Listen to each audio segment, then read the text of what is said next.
마태복음 9장 14절부터 31절의 말씀 속에서 이 전 배경이 이겁니다. 마태라는 세리를 예수님께서 부르셔서 그 세리가 이 마태가 그 예수님의 부르심을 받은 것에 대해 기뻐하며 잔치를 크게 베풉니다. 그리고 그 잔치 가운데 수많은 세리들이 초대되어서 와서 그들이 그 잔치를 즐기게 됩니다.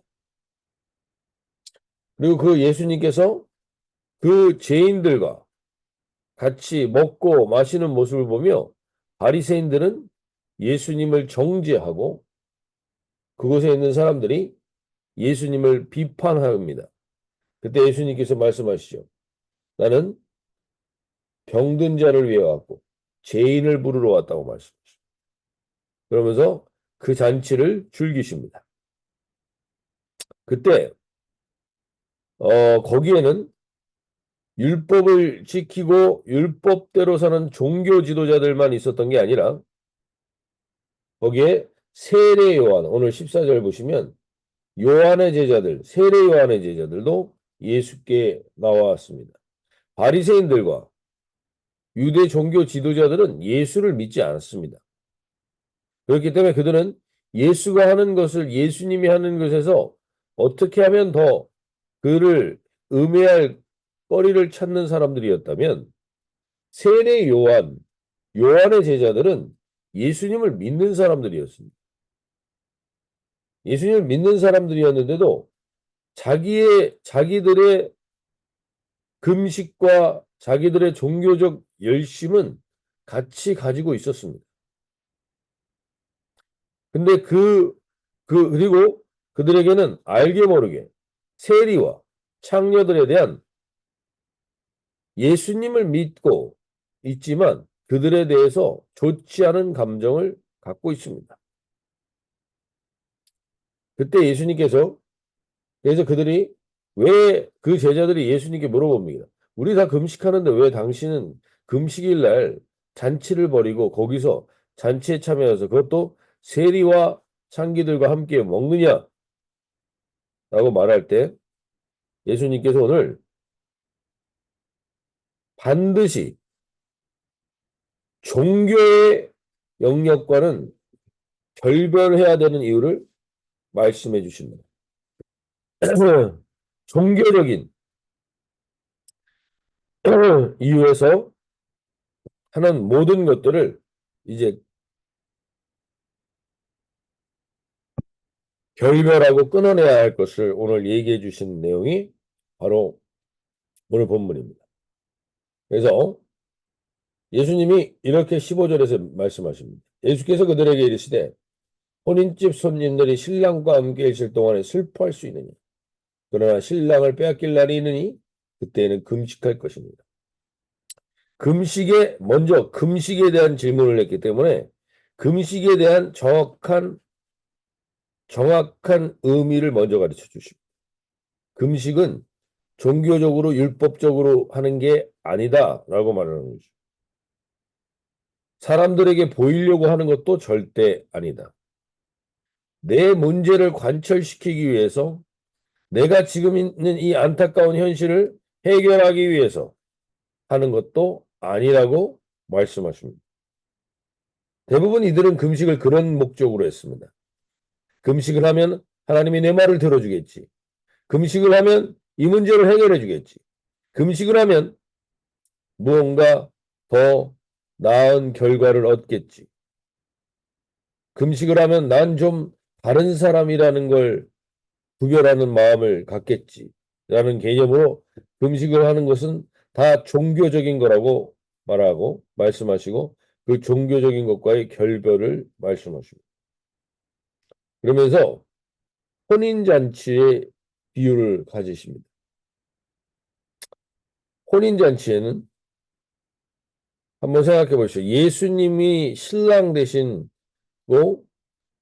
이 예수님을 떠났던 자들을 다시 예수님이 맞아주시는 그 결혼잔치에서 금식을 한다라는 게 말이 되겠느냐라고 말씀하십니다. 그러면서 하나님은 우리에게 호세아 선지자를 통해서 우리에게 깨닫게 해주시는 게 무엇인가 하면 우리의 현실과 우리의 실체를 알라는 겁니다.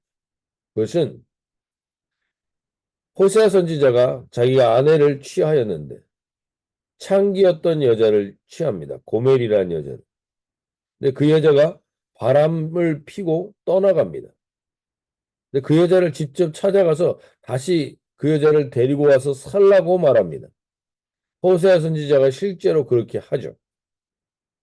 그걸 통해서 하나님이 지금 예수 그리스도의 신랑 되신 예수님이 우리 죄인된 인간들, 특별히 바람둥이 같은 고멜과 같은 이 인간들을 향하여 다시금 그를 혼인잔치에 초대하시는 신랑 되신 예수님을 보여주는 것입니다.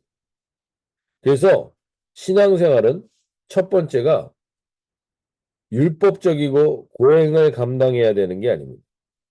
신앙생활의 첫 번째 분명한 방향을 오늘 예수님은 보여주십니다.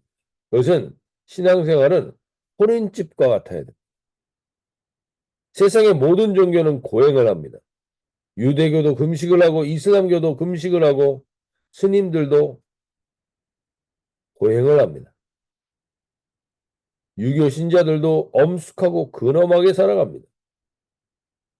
그러나 우리는 예수님을 믿는 사람들은 첫 번째 신앙생활은 고행이 먼저가 아니라 해야만 하는 일들이 먼저가 아니라 신앙생활은 믿음의 생활은 성령 예수님과의 신랑 되신 예수님과의 혼인잔치와 같은 기쁨을 누리는 게 먼저라는 것입니다. 우리가 오늘 이 아침에 기도하며 나가실 때 내 안에 예수 그리스도로 인한 기쁨이 있는가?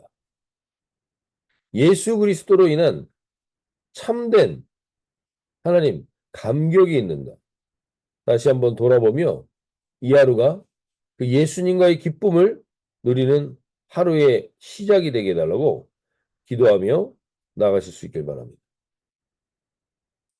또 한 가지 같이 기도하며 오길 원하는 것은 이겁니다. 15절에 예수님이 이렇게 얘기하시죠. 언제나 기뻐하는 건 아닙니다. 예수님을 빼앗길 날, 즉 사탄이 마치 세상을 이긴 것처럼 느껴지고 예수님이 없는 것처럼 답답한 마음이 들고 외로운 마음이 들 때는 금식을 해야 하는 것입니다. 그래서 금식의 정확한 의미를 먼저 이야기해 주시는 겁니다. 금식은 무언가 내 뜻을 관철하고 원하는 것이 이루어지게 하는 게 아니라 예수님이 나에게 주인으로 느껴지거나 예수님의 전능하심이 깨달아지지 않거나 예수님으로 인한 기쁨이 사라진 것 같을 때 그때 금식을 하는 것이죠. 절망이 예수님이 주시는 소망보다 커질 때 그때 금식하는 겁니다. 즉 금식의 가장 중요한 핵심은 신랑 되신 예수님이 나와 함께하고 있는 것 같은가 아니면 그분이 부재한 것 같은가 그것이 금식의 가장 중요한 이유입니다. 내가 지금 주님이 느껴지지 않고 주님의 살아계심이 경험되어지지 않고 그것이 내 금식의 가장 중요한 이유가 되어야 한다는 것이죠. 오늘 이 아침에 우리가 기도하며 나갈 때 예수님으로 인한 기쁨이 사라져가고 있다면 우리는 잠깐 한 끼든 아니면 얼마의 기간 동안 한번 금식을 해보는 것도 우리에게 중요한 주님이 신랑 되심을 회복하는 중요한 시간이 될 수도 있습니다. 결국 금식의 핵심은 예수님께 집중하는 시간입니다. 수많은 기도 제목을 관철시키는 게 아닙니다. 그래서 금식을 해보신 분들은 알지만 기도 제목도 잘 생각 안 나고 기도할 힘도 없을 때가 있습니다. 그 이유는 뭐냐? 예수님께 집중하기 위한 겁니다. 단 한 가지 이유예요. 그리고 예수님을 통한 예수님에 대한 믿음이 회복되게 되는 그것이 중요한 이유라는 겁니다. 그러면서 오늘 16절, 17절에서 이렇게 얘기합니다. 유대교의 권위주의 옷을 벗으라는 겁니다. 생대 조각을 낡은 옷에 붙이는 자가 없나니 이는 기운 옷이 그 옷을 당기에 헤어짐이 더하게 됩니다.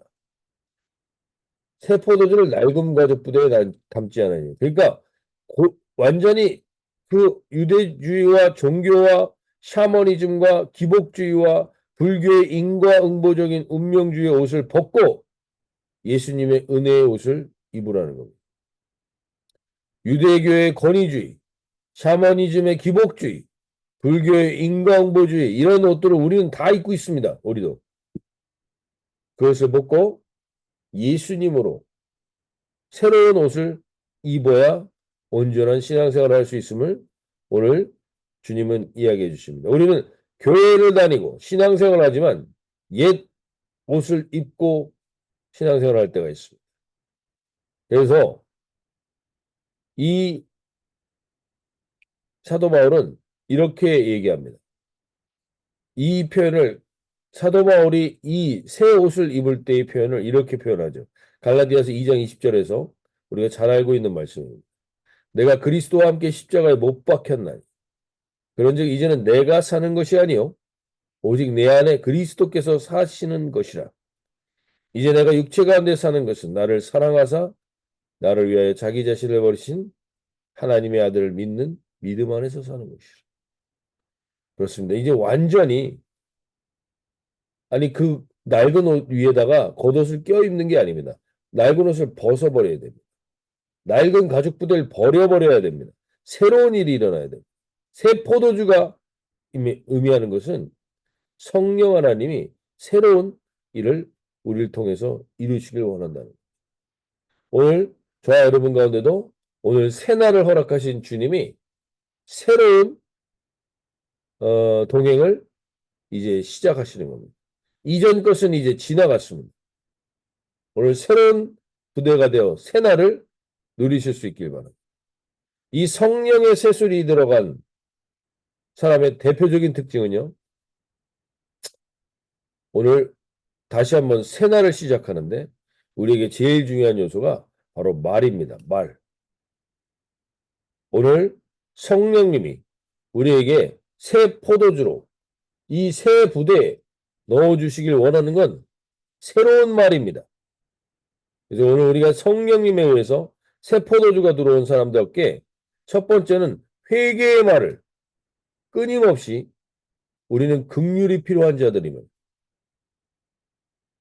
겸손히 주님의 은혜를 구해야 하는 자들임을 하는 이 회개의 말과 겸손의 말, 긍휼을 배우는 말을 우리에게 채워주십시오. 두 번째는 믿음의 말을 해야 합니다. 믿음의 말.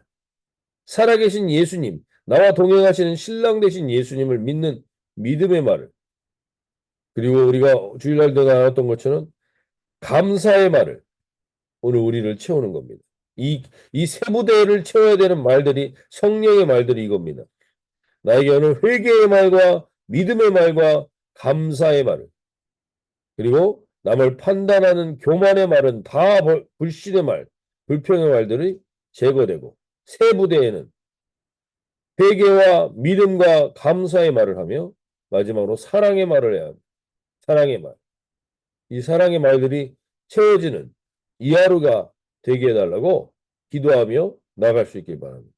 오늘 이 아침에 우리에게 하나님, 너희들은 이제 새 포도주를 담는 새 부대다.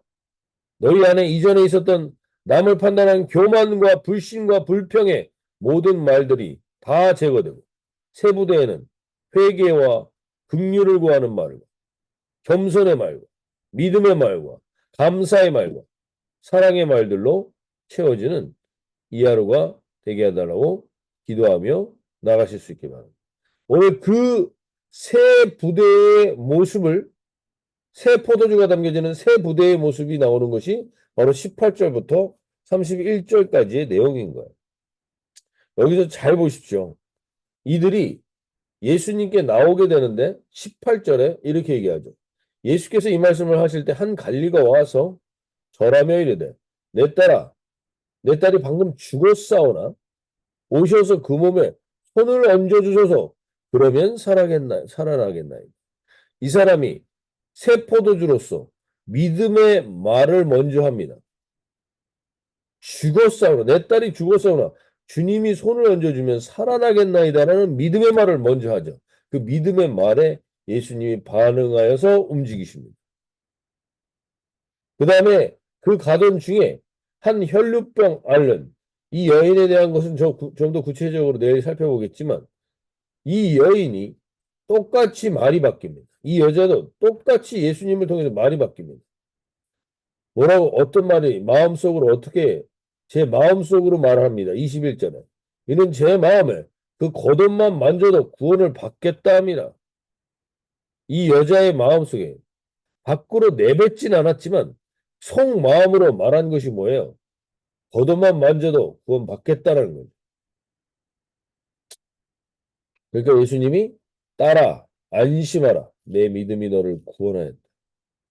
주님이 오늘 우리가 새 포도주 새 부대가 되어서 새로운 말들이 우리에게 채워지길 원합니다. 그것이 대표적인 게 바로 회개와 믿음과 감사와 사랑의 말입니다.